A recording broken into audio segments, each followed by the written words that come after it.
Well, welcome to a special story mode, kind of off the normal schedule. We went to the movie theater last night, the previous night, sometime recently, whenever this goes up. Yeah. We went to the movie theater within the last couple days. Tuesday evening and happened to catch another video game movie this year. Angry Birds re-release. No. Assassin's Creed. It began with an A. You were there. You were so close. What I'm waiting for is when my brain comes up with a better joke to start a story mode with, other than tricking everyone into thinking that they're watching the wrong one. I'll give it a few more story modes before you get there. You need to get a Chris Cliche counter. Chris Cliche. Been this many hours since Chris has had a cliche. Anyway, yeah. So we saw the Assassin's Creed movie. In it, I don't know. I think we have somewhat slightly differing opinions about it. Yep. When we walked out of the movie theater, I seemed a lot more warm to it than you did. Yep. And you Not still because it's cold here in the Midwest. Fair enough. I guess I could just be disappointed with that one. Fair enough. Good one. After all, Finally. I've been laying into you all Finally. I think I actually became colder to it the more I slept on it. Really? Yeah. And realistically, because I think you and I agree on a lot of the same things, but it seems to be my reaction towards the end of the movie, like the last third, compared to yours. Well, I mean, I still, I guess, if we were to start here, it's like pretty much like the one-line review of this, I guess, movie would be like, it's pretty good, right up until the last act. Yeah. The last act is such a mess, is so bad, that it almost undoes all the goodwill that the previous parts managed to build up. Yeah. Like, it was right up until the last act. I was pretty much into it. And there was, I always give a movie... you and I had, like, the first few scenes were just like, what's going on? I mean, that's outside of that. A separate criticism, like, the first 3 scenes were completely unnecessary and just confusing, more or less. But, like, the biggest compliment I can give to the movie is, like, there was a period in the middle of the movie where, we went to film school and we bring this up when we go to see films, but, like, when you go there, you kind of are trained to, like, be always paying attention to, oh, what's this shot doing, or what's this accomplishing here, or what's that, and usually you can tell a good movie when all that falls away, and you're just there for the ride. You're just paying attention to the story, and there was a good 30 minute period in the middle of that movie where I was in it, and I was picking up what they were putting down, I was going where they're driving. I think I know where I started going back into analytical mode for myself. But we'll get to that later. But yeah, so it's like, if you like the Assassin's Creed games, I could probably see you liking this movie decently, unless, like, you're really down on just the generic action movie way things have been done now, because that's probably the other biggest thing I could give it, other than the last act, is the action's pretty humdrum. It's over-edited like many other movies. You get a couple moments here and there that are pretty good, and but overall, it's just too choppy to really get you with anything. Yeah. Oop. Careful! Making noise. I can agree that, just because I was thinking, like, I don't know, considering the nature of everything, and I know the games aren't really gory or violent themselves. They're pretty violent. But you're killing people. I guess violent, not the word, it's but called gore. Assassin's Creed. But it wasn't like, you're ripping people's The central implicit off. idea is that you're killing people. Right. But, like... there is no pacifist run through these games. I just felt like some of the action was really... with all the shaky camera stuff, but also just felt like they were kind of treating it with kids' gloves. Yeah. The one thing I did like is, I don't know if you noticed this, but it did seem like they were doing the frame rate cranking like they did in Mad Max at points. Yeah. I noticed that, which was like, I'm kind of glad to see that's catching on, because when it was working really well for it. It made the characters look like they were moving that much faster and with more precision. It was pretty nice. Yeah. And then for anybody who has not played the Assassin's Creed games but are still listening to us, thanks. Yeah. There could be someone who was like, what's this Michael Fassbender movie or Marion Cotillard? Which, honestly, that was pretty much the driving force to get me to see the movie in the first place. Because I don't care for the Assassin's Creed games in general, but Michael Fassbender I love. And it was, I don't know, you had you asked if you thought he was phoning in, and I didn't think so. And thinking back more, it's like, I don't know why he'd have a reason to, considering he also produced the movie. Yeah, well, and that's why at the end I was just not really sure anymore. I would agree with, like, because it wasn't he was just a producer. He had the PGA credit, which means he was more hands-on, I believe. Yeah. That's what surprised me. I would say it's like his playing the character from the past, Aguilar or whatever, the Spanish assassin, was, probably because he just didn't have much to do other than parkour and jump all over the place when the camera was actually when it was actually him and not a stunt double. I felt like Cal at the beginning of the movie felt like he was phoning in until they get to there at the cafeteria. Yeah, that scene I think you and I agree upon, and that's when I was just like, the one humorous. Yeah, that's pretty much the movie that I think the scene will probably draw most everyone in. So there's a scene about 30 minutes into the movie where he's kind of introduced to the place, other characters. Like. They're all acting weird, and he gets just the appropriate response of what is going on here. Yeah, and it's very endearing, and Michael Fassbender nails the moment. So it's just like, and it kind of really brings you into the character. And it's one of the things that, in general, like I think probably worked for the movie, especially during its second act, where it was the best. Yeah, you got into the character. What mattered to the character started to matter to you. Yes. And even when they finally give you, he has the drive to do things, like it still matters to you. You're still kind of on his character's side. Yeah. Yeah, we're gonna try and keep this. We're going right now, sort of spoiler free, and we're kind of making an announcement where we're gonna move into spoilers. So for anyone who doesn't want the movie spoiled for them, but I mean, essentially, if you're just going to see this, it's a Michael Fassbender movie. Assassin's Creed there's an order of assassins that are at war with an order called the Templars, which is a thing if you believe in it. And there's time jumping. There's time jumping. Yeah, because the Knights Templar has always been kind of like a spook story. Yeah, I mean, I don't think we need to explain the plot that they explain in the opening title card. Oh God, yeah, you can look it up on YouTube. You're doing just about as job as that title card. But yeah, I mean, if you wanted the generalized plot is a guy gets sentenced to death, wakes up after that to find that he's in like some secret facility where he goes back and has to relive the genetic memory of an old ancestor to find a MacGuffin for the bad guys. Yes, essentially, yeah. It's the plot of the original Assassin's Creed. It's pretty. It is exactly the same as that game, right up until the last act. Actually, almost. It's just different characters. Was it still the apple? They were looking. Yeah, okay. It's the same MacGuffin in both the game and the movie. Yeah. Yeah, because they do imply that there's multiple in the games. They imply that there's multiple of these MacGuffins. Yeah, I'm pretty sure. That I remember from going through like some story synopsis, especially by the third game, where things just really go. Like Assassin's Creed 3. It gets really weird once you get at least the present time stuff. Yeah. Gets really weird, which is part of why I guess we can go a little bit of our history with these games because you played just the first one, and I guess have read some about the others. Yes, I played the first one, and my friend had told me one time, you're better off. We were on a long car ride home from work because it was traffic, as built up as all hell. So he goes, "Hey, how about I read you the first 3 games with Brotherhood and what was the other one for Revelations? Revelations included in there, just to give you an idea." Yeah, Assassin's Creed 2 is a really good game, I think. But I've only heard it's because of the past stuff. What happens with Ezio? Yeah, but that's most of the game. Oh, do not play as Desmond? The present stuff is very, very minimal in pretty much every game. Like it's. Oh, I heard the third one though. It's a little bit more. Prevalent. A little bit more, but still not that much more. Okay. It's still like not even a quarter, not even a fifth of the game. Interesting. Like it's never more than maybe 10 to 20% of the game is the present stuff. Huh. But the second one, the second one, Brotherhood and Revelations are probably the best. At least the ones I played. I've only played the first 5 games, so Assassin's Creed 1, the 2 series, and then 3. So I haven't played any of the newer ones. I've heard the last one was pretty decent. Which one was it? Syndicate, I think. Oh, Syndicate, yeah. Yeah, I heard it was alright. Where you can pick between playing a girl or a guy. Yeah. But yeah, if I were to recommend one of the games to pick up and play, is which is the best story, it'd be actually probably 2, and because of the past storyline, because it's really good. Because the future one, the longer the future storyline goes on, just the weirder and weirder it got, and that's what made me put it down eventually. Is it got so weird in 3, and we'll do an Assassin's Creed. We can later. Do that. Yeah, all in. We won't get too distracted by that because we got to go back to the movie. That's a wormhole. It is, and the movie has some relevance to. That was the thing I liked about the movie was it kept it fairly grounded. That I could follow along what both sides were after or what their goals were. Yeah, for the most part. Yeah, right up until the last act. Yeah, when things started to just make what's going on. Yeah.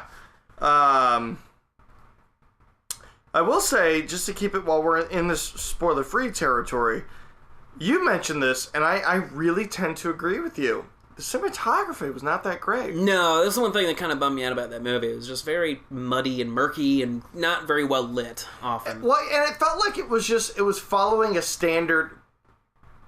Like, this is supposed to look gritty, kind of yeah. but like with it's got this, yeah, it almost looks like something else you've already seen because the HD cameras tend to have like the same like, kind of you could have video done settings. So much experimenting with this. I will say, the one thing though, there's some visual elements to it that really struck me as cool. Because when I originally saw the like reworked for the Animus, because the Animus in the games is just a bed. Yeah. You just lay down on it. It's like a bed, like, and it's like a sheet goes over the guy. And now it's like this thing that plugs into their waist and like jumps them around. So it's like their bodies actually go. And at first when I saw it in the trailers, I was like, why did you bother doing this? It's just like some dumb weird thing to like, I don't know, create something looks just, I guess, visually distinct from the games.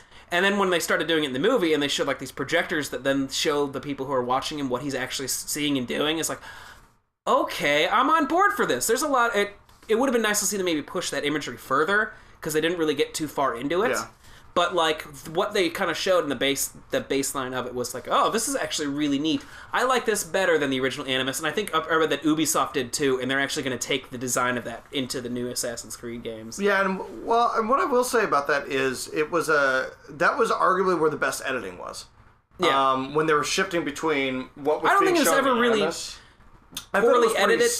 I don't ever standard to me. Poorly. Yeah, it was just every once in a while there'd be like close-ups and stuff that happened way too fast. Yeah, but that's they hung too long, and I was just like, this seems unnecessary. I never really felt a too long moment. There were a couple moments where I felt like, not long enough. Yeah. It was also early on. Yeah, they had this moment where like the only thing they keep focusing on this bird, and I know why they focus on the bird because I played Assassin's Creed. But it's like if you know nothing about it, you just be sitting there like, what's the deal with this bird this hawk that we keep looking at?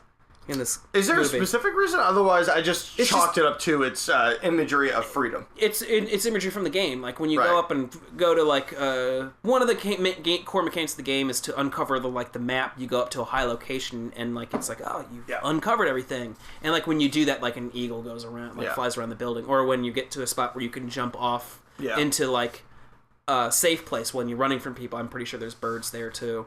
But like that's the idea. It's like, there's really nothing. I don't know if there's anything more specific. I don't really think there's any thematic symbolism to that bird. It's just there all the time. Yeah. But like, it was really nice when going back to our World of Warcraft review, which was edited way too fast all the time. It was really nice when we had these moments where it's transferring from like future to the past. You get these big, nice, long, swooping shots. You're just like, where were these in World of Warcraft? Yeah. These are at least nice. At least I'm getting a moment to kind of transition from one thing to the next. That's important. Yeah. And that was, but I mean, it became kind of the odd thing as far as the cinematography goes. It was always shot at magic hour. Well, I'm sure it was replicated, but... Yeah, because the way it looked. They would have only had 20 minutes to shoot at that point. But yeah, and it was just like... Although I think the past stuff was generally probably the most, at least when they got action, the most exciting. And the middle chase scene I thought was probably the best put together sequence in the movie. Yes. When they're escaping from like, they're getting like hanged or whatever. That was like the fun part of the ride. Yeah. Yeah. It went on a little too long and it was a little bit too choppy, but there were moments of it that was like, oh, okay, nice. Including one moment that is like probably my favorite action beat in the whole movie was the arrow bounce. Yeah. When he bounced that arrow, that was like that was one moment I was like, oh, nice, cool. Yeah. Like I actually kind of looked back, I was like, all right. Well, even the girl goes nice after he does it. So there's actually a couple good moments here and there. Yeah, I'm thinking about the Animus more before we segue into... Until we want to go into spoiler territory. Yeah, because I think the design and its concept is cool, but I think it kind of proves the lack of intelligence of the Templars. Sure. There's probably a whole lot of visual design when you're building is like, these guys are complete idiots. Yeah. Like how things didn't go so wrong for you guys way earlier, I don't understand. Yeah, pretty much my main question, especially because that whole thing basically gives them muscle memory. Yeah, yeah. Sorry, I guess we should probably just move this into spoilers. Yeah, screw it. So to kind of capitalize, I guess, for our pre-spoiler kind of talk. Yeah. If you like the Assassin's Creed games, it's a recommendation. I don't think you're going to go out finding yourself terribly disappointed. It's an average-ish movie. Yeah. Just don't expect the ending to be anything other than a giant mess. Yeah. But like, there's a fun ride in the middle. There's Yeah. there's plenty in the middle that's worthwhile to kind of go see. And if you like Michael Fassbender, I think you'd probably be just fine going to see this movie. There's he's entertaining enough. Well, that's the other thing that sucks. I love Jeremy Irons, but man, I feel like he never gets a. He doesn't really get much to do. No. Yeah. Exactly. There are a couple scenes where it felt like he was starting to kind of do something. Yeah. And it was just like, not quite. Yeah. But in general, it's one of those sorts. It's improved just by the quality of the actors there, including God, I can't think of the guy's name. He was in The Wire. Oh, Michael. Yeah, he was in Boardwalk Empire too. It's Michael something. I can't remember. Yeah, I've liked just about everything he's ever been. He had one of the dumbest roles in particular to play, but like still was just like entertaining to watch. Yeah. It was just like, that's what you get when you cast something really well, at least. Yeah. But so to move into spoilers, because it seemed like you have something you kind of wanted to mention. So the Animus basically helps create. It does a really effective job of recreating these memories for people to watch and see and figure out how things are going.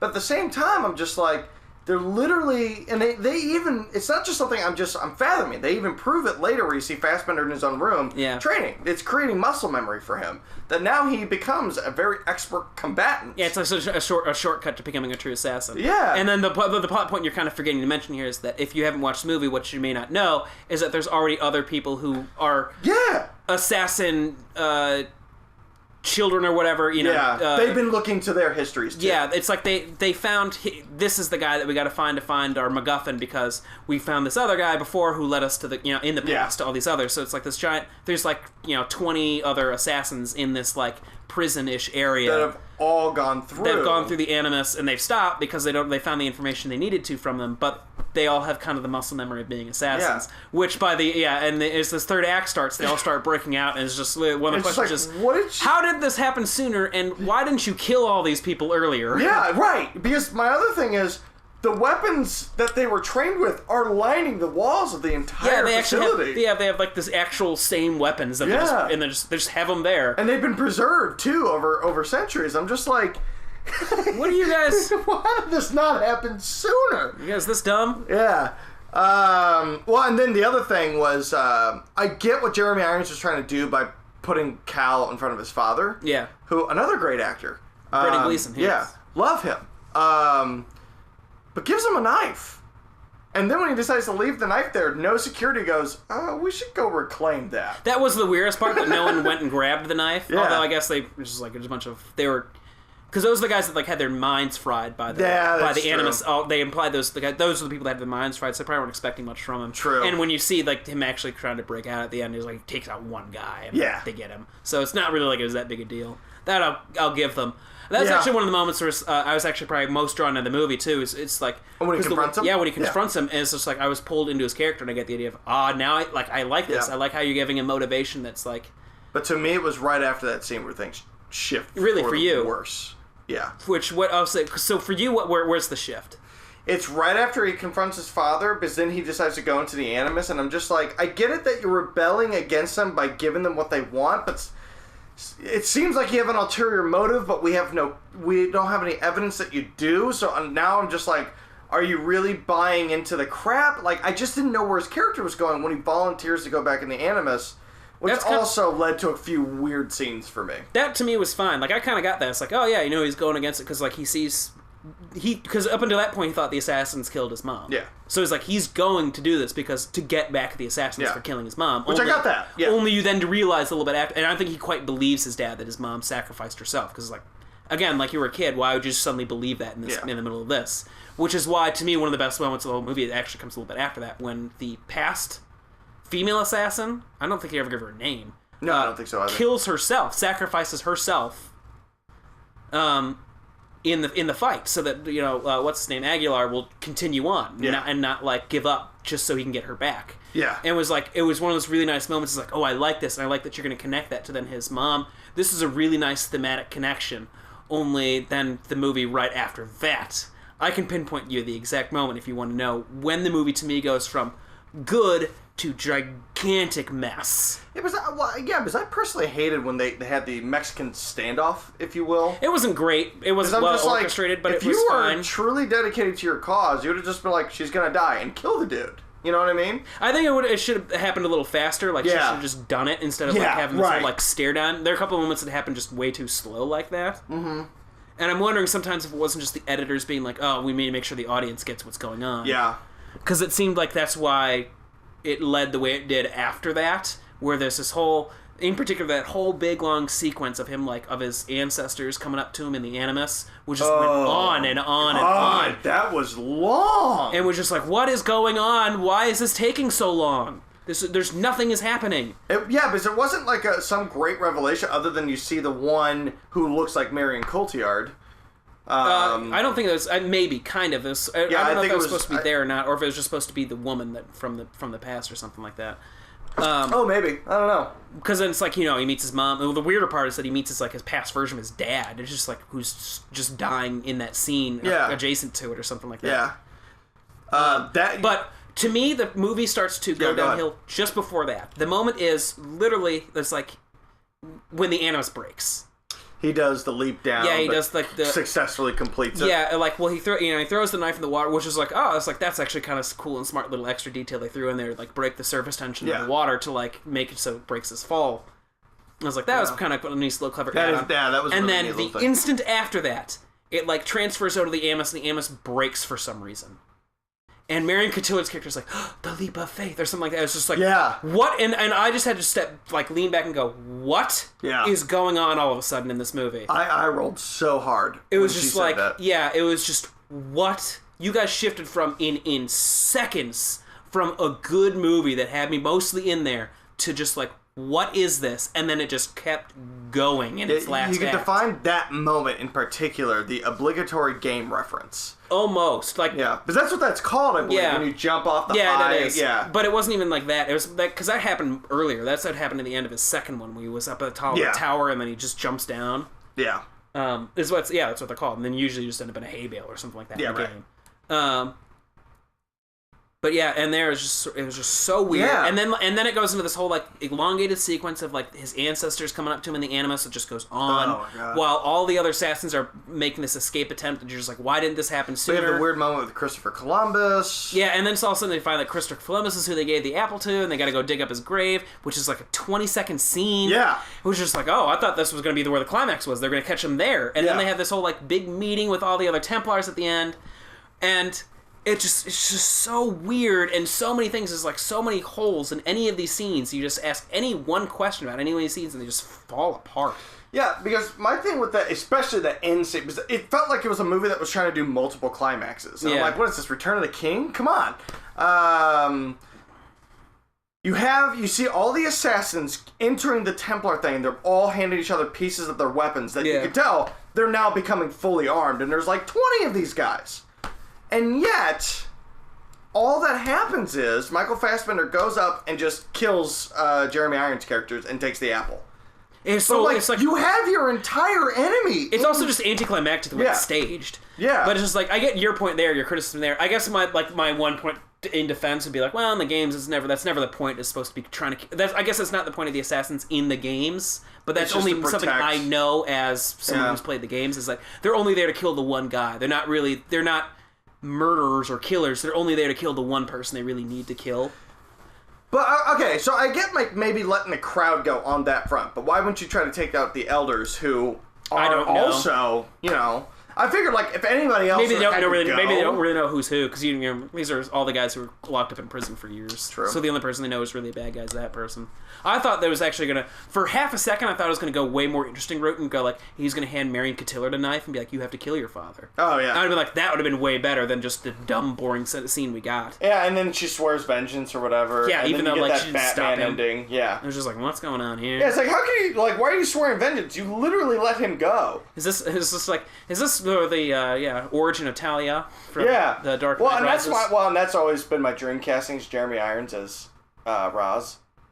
And then Marion would be Talia. Really? More than Liam Neeson? I think Liam Neeson was great. But Jeremy Irons has always been my dream cast. Anyways, not the Sega.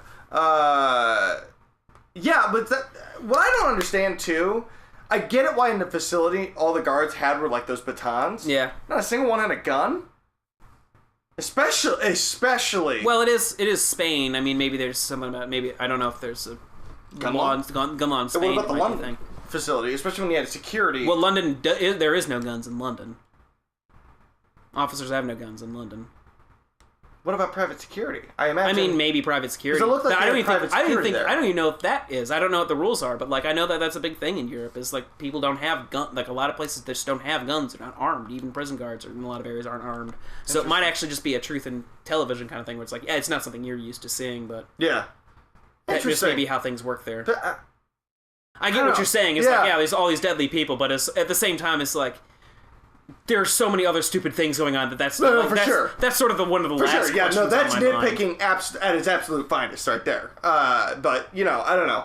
That whole gathering of the Templar thing is just really kind of bothersome. The last thing I don't get is like he's like he's showing off the apple, and in the games, if you play the games, the apple controls people. Yeah. It all it does is open. It's like doing this weird thing, and I thought like Michael Fassbender's assassin going to walk up, and he's going to like notice him there and stop him or something. He literally just creeps up and cuts his neck, and that's it. It's like. So what was the point of having this thing and pretend like he's opening it up if nothing ever happens with it anyway? If you hadn't played the games, you'd have no idea what it even does. It never shows what it does. Even when they get close to it, they're just holding it up in like glorious close-ups. And it's just like, what is it doing? I don't understand. What's the point of this MacGuffin?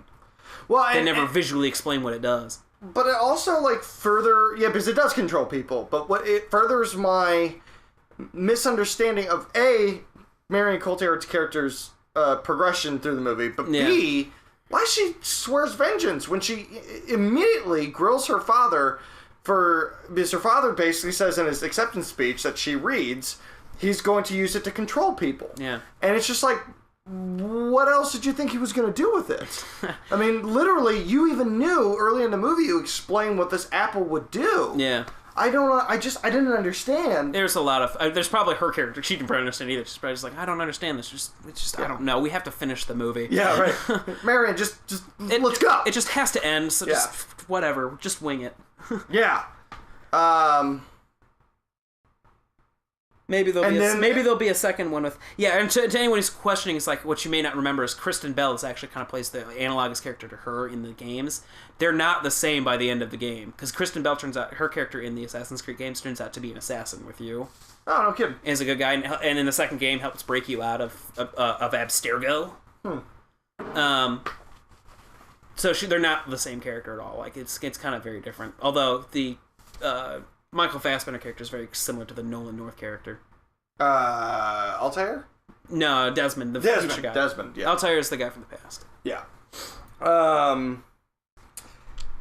What was I going to say? I don't know. What were you going to say? It was just something about the mess that is the end. Very, very messy end. The last shot. I don't even remember it. They're standing on the rooftop, Batman style. Oh, okay. And I don't know why that frustrates me so much, but I'm just like, of all the closing shots you could have gone with, to me, that actually seems probably about right because that's usually, I think that's how a lot of, or at least the last moments, at least when you're introduced to assassins or something like that, it's like that's a very common thing in the game. It's like they're just standing on a roof somewhere looking at it places. There are a couple moments where it's like I'm giving it because it's not. The one thing I did like about the movie too is like there aren't too many like an overabundance of nods to the game series. There's a couple small ones here and there. And you really wouldn't notice unless you're a big fan of the series. It plays kind of like its own thing, which is much to be appreciated about it. It takes the source material, what works for it mostly, and kind of runs with it and makes it work for as long as it does. And I kind of brought this up after the movie, but it would make sense that the last act of the movie, once it started happening, and I walked out, I kind of had this realization, well, it would make sense that the last act of the movie would just go off the rails and be a complete mess. Because the original Assassin's Creed game, the first one, doesn't have a last act for its present time storyline. What happens is you in the past you find the apple and that's it. The game ends there. You don't escape. You literally just get put back into your room and that's the end of the game. Oh wow. So everything that happens in the last act is something completely. It's pretty unique. It's totally unique to the movie, but it also is where it completely stops following the game's sort of standard plot that it had. That never even happens in the game where you confront the guy who captured you and kill him. In that, I think that guy is still alive technically. In the game series. I don't know, at least in Assassin's Creed 3. I don't remember if you ever go back and capture him. Maybe you do in 3, you go back and kill him in the Abstergo, because I think there's a sequence where you do that. I don't quite remember. Yeah. Wow. Interesting. But yeah, so there's, when you get to the end, you may have good reason to believe it. Like, oh yeah, I can see why this third act, because they'd have no idea where to go anyway, because they'd have to kind of write it all on its own. I will say, as far as an adaptation concern, I thought I was going to be more upset that they weren't wearing white. But I think at the end of it, I just don't... It's not that I don't care, I really don't care. It's just I don't think it made a difference for me either way. I think it was one of those dumb things. When they showed up at the Templar playing and they're all in hoods still, it's just I would have been totally fine if they just made him look like any other person, because that's kind of the point. They're supposed to blend in. They're supposed to look anonymous, and the hoods work nicely for back in the kind of past, because it at least gives your character at least a unique look when you're playing as them. But and in the past it doesn't look totally out of place. But whenever they show the hooded characters and the present, it's just I'm not. You're standing out very clearly in this scene. It's no one else is stopping you. It's amazing.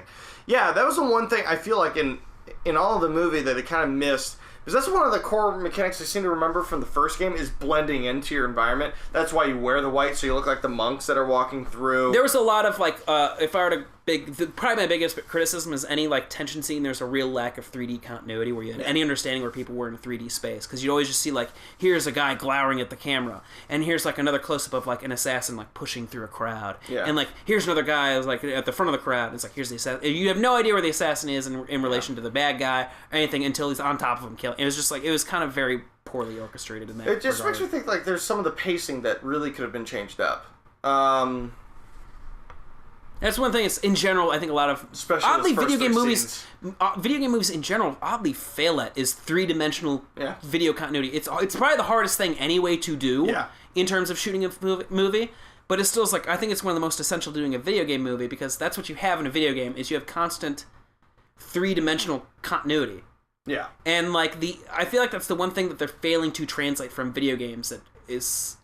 Yeah, it's very subtle and small, but something that's I want to see this, and I think it's one of the biggest mistakes Warcraft does too. Is too often there's the 3D continuity goes out the window just for a neat action scene. It's I'd be fine with a slower action scene that was just continuous and you understood what was going on, as opposed to this fast cutting action thing. It just I can barely understand. Yeah. There's going to be a point because in this day and age, everybody has been saying for a long time, the reason video game adaptation movies have not been working is because you're taking out the interactivity, which I think that is true up until maybe 10 years ago. Well, but that's the problem. Is it's always going to be a problem because there's no interactivity in movies. Right. That's never going to solve. That's never going to be solved. But I think that's where because we've seen a shift in video games in the last 10 years while we're doing these story modes. Is that there's a lot of games that have put a different focus onto story, but a more a more examined focus on doing story in video games that you could translate it in its own ways. But I think, the issue now is that 3D continuity. Sort of. I don't think it's a big thing. The interactivity, I think you can take out. To me, it's just a subtle thing that kind of comes down to the production level that almost shows that they're not putting the effort into this that they should be, or the time into the action moments, or that the action moments just become the generalized action moments of any other movie. Yeah. It's just this lack of effort that I'd like to see improved upon, I guess. But I will say... Because in almost any good action movie, look at Mad Max, you have a very keen sense of what everything is in that movie when you're watching it. And it's just I'd like to see a lot more movies take cues from that, and the idea that what helps make action scenes really good is when you understand where things are coming from and where they're going. Yeah. Oh, absolutely agreed. And tension scenes too. Just in general, almost every scene works better the better idea you have of what's the when it cuts to a new spot, where am I within the space overall? I don't know. We had several actually. We haven't seen all of the video game movies. Angry Birds is on the Netflix, and we may have to watch that. Yeah, I just noticed it was on Netflix. And actually find a way to get the reviewed. Maybe just on Netflix. Maybe, yeah. Because it's just the people who want to watch it are watching it first. And then Ratchet and Clank. I'm interested to watch it just because I played and loved the first game. We'll have to watch those and kind of do a 2016 video game movie review in review. Yeah. Because as far as things go, Assassin's Creed World of Warcraft, they're about the same as Prince of Persia to me. They're average-ish movies that have some big flaws here and there that kind of keep them from being like, yes, really good, like kind of movie I'd really recommend to people.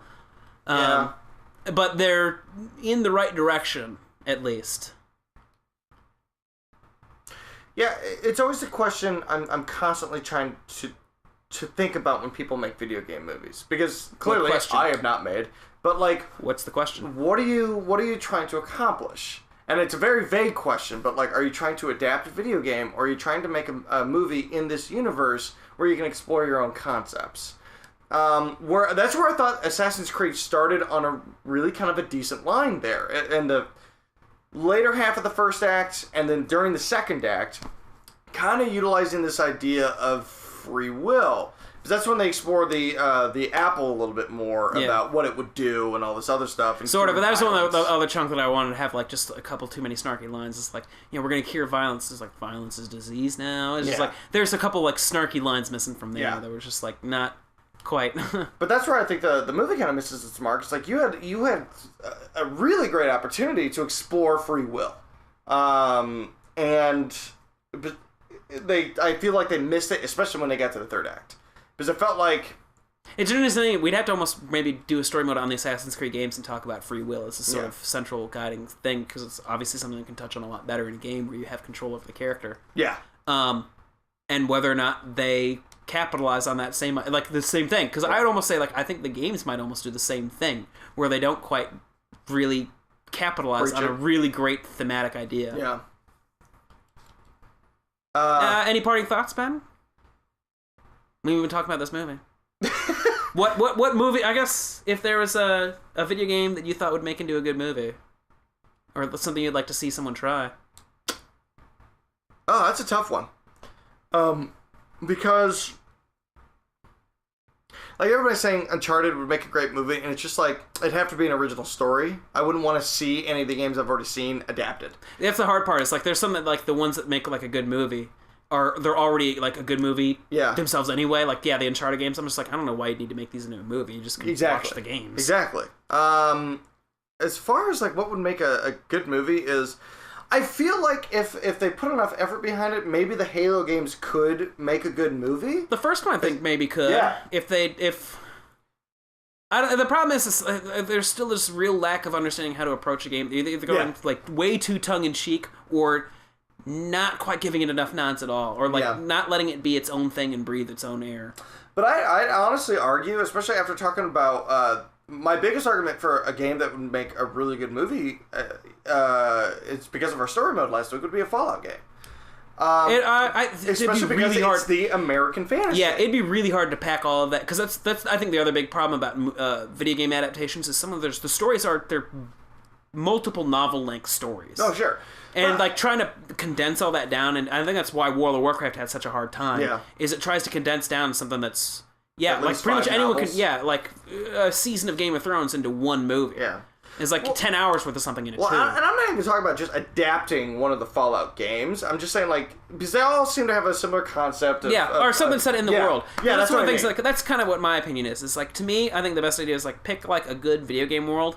To me, one of the top ones would be like Dragon Age.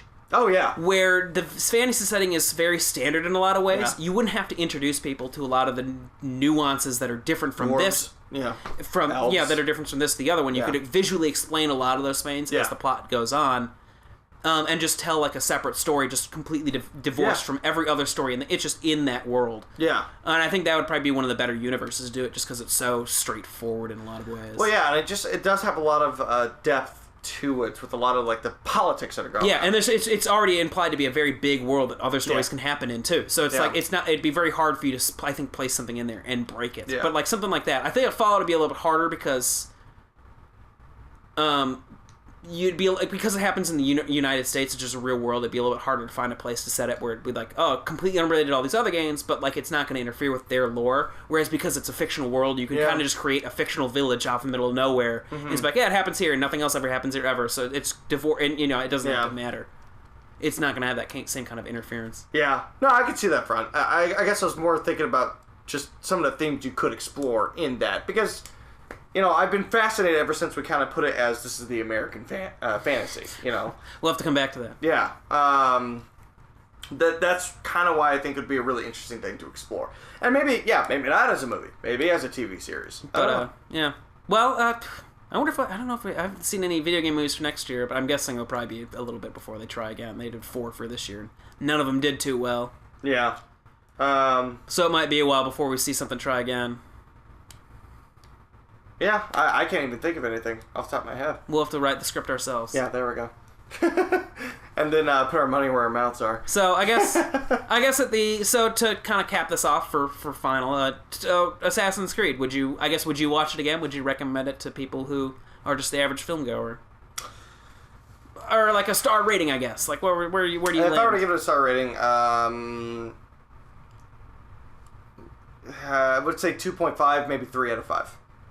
Out of 5? You and the weird, confusing 5-star thing. What do you want to do, 3-star? 4. I always do out of 4. It's the ones I always seen. Oh. Then I would easily give it a 2 out of 4. Because I'd be like, about 2.5 out of 4. Yeah. Like it has some great moments in there, and it's like, and if you really like that kind of genre, there's probably a couple things for you to call them out of there on, not feeling like you wasted your time. The last act, though, is just so muddled and messy that like we said earlier, just kind of undoes the goodwill that the rest of the movie brought up. And unfortunately, we didn't bring this up yet. I want to bring this up. I like bringing this up at the very end. The opening title card was just like probably the actual individual worst element of the whole movie. Is there's a scrolling title card that describes to you the plot of Assassin's Creed universe. It's just reading it is just there's no way you can go like the biggest snarky response is like no bad movie ever started this way. Yeah, the only way like explaining the bad guys and the good guys in a text at the beginning. Yeah, but I think the only series that ever gets away with that were the Star Wars series, where they have the opening crawl. Even those, I don't think even get away with it as well as they think they do. It's one of those where after the first movie, I got really tired of them. I don't think I think they only get away with them because it's tradition. Do they do it in Rogue One? I haven't seen Rogue One. I'm actually really... It's kind of abrupt. That's nice. Yeah. I like that idea because to me that was the one thing, especially it looked.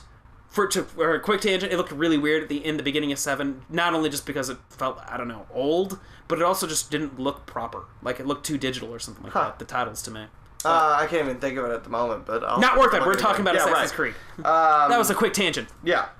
Yeah, that was... Thanks for listening to us talk about Assassin's Creed. If you're interested in going to check it out, if you're an Assassin's Creed fan, won't be a waste of your time. And if you're a Michael Fassbender fan, may not be a waste of your time. If you're an action movie fan, you might enjoy it. Yeah. No, that's fair.